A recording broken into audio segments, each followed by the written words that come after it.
From the heart of Philly, this is CBS News Philadelphia.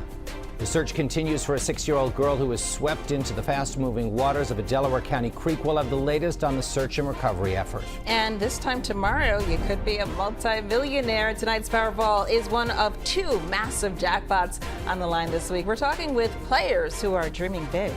And taking a live look outside. It's chilly right now, but get ready for some warmer weather by the end of the week. But look out also for the potential of rain. Good morning, everyone. Welcome to the news at 7, streaming on CBS News Philadelphia and on Philly 57. I'm Jim Donovan. And I'm Janelle Verrell. You might have noticed in that live shot, the fountain is back on. They turned it on over the weekend. A sign spring's here. Let's get more on that next weather forecast. Meteorologist Grant Gilmore in for Kate Bilo. Hey, Grant, good morning. Good morning, Janelle. Yeah, little signs of spring, we'll take it, because Mother Nature is definitely not giving us those signs of spring, with many of us waking up with temperatures at or below freezing this morning. But it is a pretty morning. That sun is coming up. We have mostly sunny skies across the area. We'll see a fair amount of sunshine as we go throughout the day. 34 right now in Philadelphia, 29 though in Allentown, there at 31, in Trenton 32 degrees, in Wilmington. Those are the temperatures. It feels colder than that with that northeasterly wind from 5 to 15 miles per hour. A lot of 20s is what we're stepping out into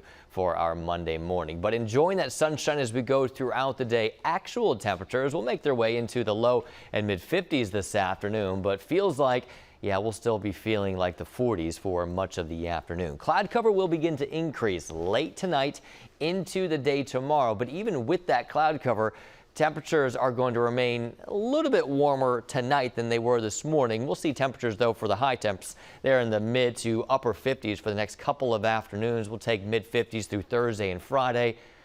But there's that warm up to around 60 degrees as we head into Saturday.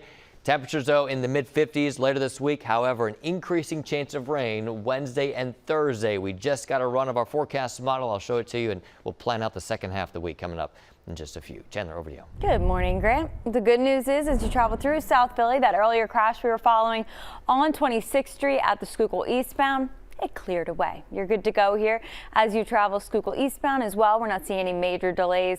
They've completely cleared that accident. Tow truck arrived on scene, and now you can see a nice quiet drive throughout. Elsewhere, also looking good over in Chester County. Previously this morning, we were following 2 separate accidents, one on Westchester Pike, one on Baltimore Pike. They both cleared away. All lanes are now getting by. A check of mass transit as we turn 7 a.m. Buses, crew shortage problems throughout, so a number of buses are delayed this morning. And the Wilmington-Newark line, we have about 2 trains already delayed from anywhere about 10 to 15 minutes. Market-Frankford line, New Jersey Transit River Line service still operating on time. And lastly here, construction just joined us through the afternoon hours. You travel through Mount Holly. We've seen it for the past few weeks here. 295 northbound just after Burlington Mount Holly Road, Jim. One lane is blocked. Thank you, Chandler. The search for a 6-year-old girl swept away in the Chester Creek in Delaware County will resume this morning. It's a heartbreaking story. Officials say that the rescue mission is now a recovery effort. CBS News Philadelphia's Waukesha Bailey joining us now with how this family is just doing during this devastating time for them. Waukesha, good morning. Good morning, Janelle, Jim. Well, officials will be back out this morning hoping to recover the body of 6-year-old Lenasia Brooker. Now, the family tells us they just want closure. It's sad. It's heartbreaking. The family of 6-year-old Lenasia Brooker distraught as they stand nearby at Chester Creek in Delaware County, where field crews and the Coast Guard were aggressively searching for the missing child. Saturday around 8 p.m., initial reports indicated 2 girls were playing by the water when Lenasia slipped on mud and fell into the creek. Chester Fire Commissioner said the survivability window was 3 hours, and as of now, she is presumed dead. We were looking for that miracle. Unfortunately, just this morning, we started to transition into more of a recovery mode just because obviously we didn't see any signs of life. My niece and her slipped, and when my niece slipped, she tried to hold on to her coat, and she couldn't do it. Meanwhile, the family tells us Lenasia's sister passed away Sunday, exactly 5 years ago to the day. Her little sister's death anniversary is today. 5 years ago, we lost my niece, Lenasia Brooker. We lost her. And it's just unfortunate her sister passed away yesterday. And we don't even know where she is. And authorities will be back on site today where they will use sonar equipment, hoping to bring closure to the family. I don't know where she's at. We can't find her. We just, you know, we just want her body to be found. We want peace knowing that she was found. She was found. And once again, crews will be back out this morning at 9 a.m. Janelle. Can't imagine what this time has been like for that family. Waukesha, thank you. And be sure to stay with CBS News Philadelphia as we continue to follow this developing story. We'll have the very latest updates at cbsphiladelphia.com. Well, this past weekend marked a year since a deadly explosion at a Berks County candy factory. The blast at RM Palmer in West Reading killed 7 employees. Another 10 employees were also injured in that explosion that leveled a building in the factory complex and damaged several other buildings.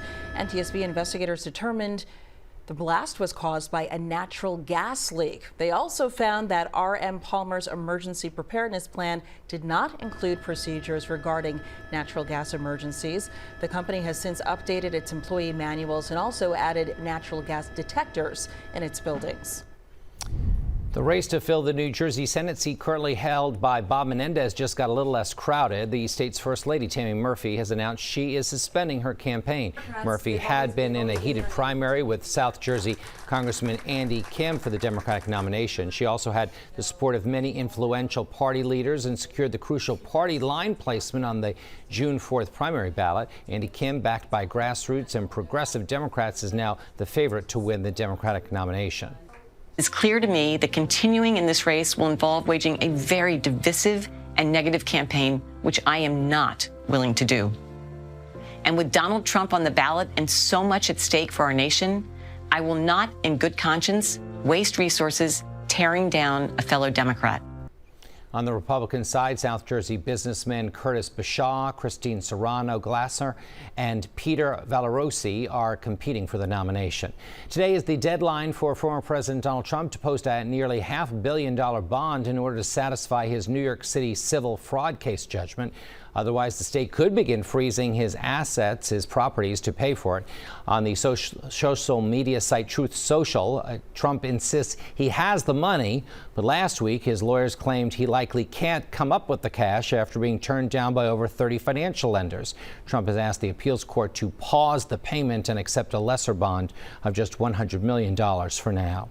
Also happening today, Judge Juan Merchan will hold a pretrial hearing focusing on Trump's request for a lengthy postponement of his hush money trial. The judge will also hear arguments about dismissing the charges. Trump is charged with 34 counts of falsifying business documents related to payments funneled through his former attorney Michael Cohen to cover up an alleged affair between himself and adult film star Stormy Daniels.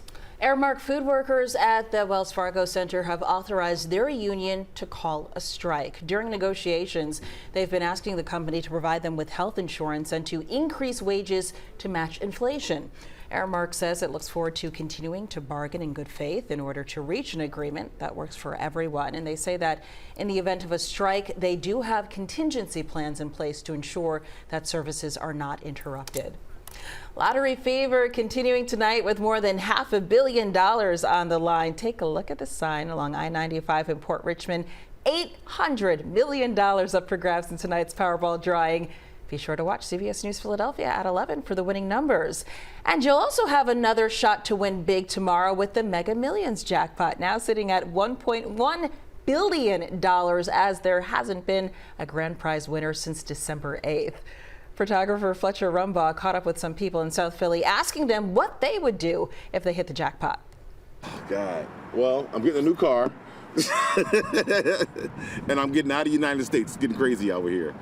Lord, I'm gonna get on my knees and pray to God and thank Him for what He has done. And then I'm gonna buy everything for me and my daughter. I would help my family out and pay off for school because I'm in nursing school. Everybody's got a plan. Good luck if you plan to play. Get those tickets. Cherry blossoms in Philadelphia are in bloom. Coming up, the best time to check out the beautiful trees. Plus details on a plan to improve safety on a highly traveled roadway in South Jersey. We'll show you what's involved. Stay with us.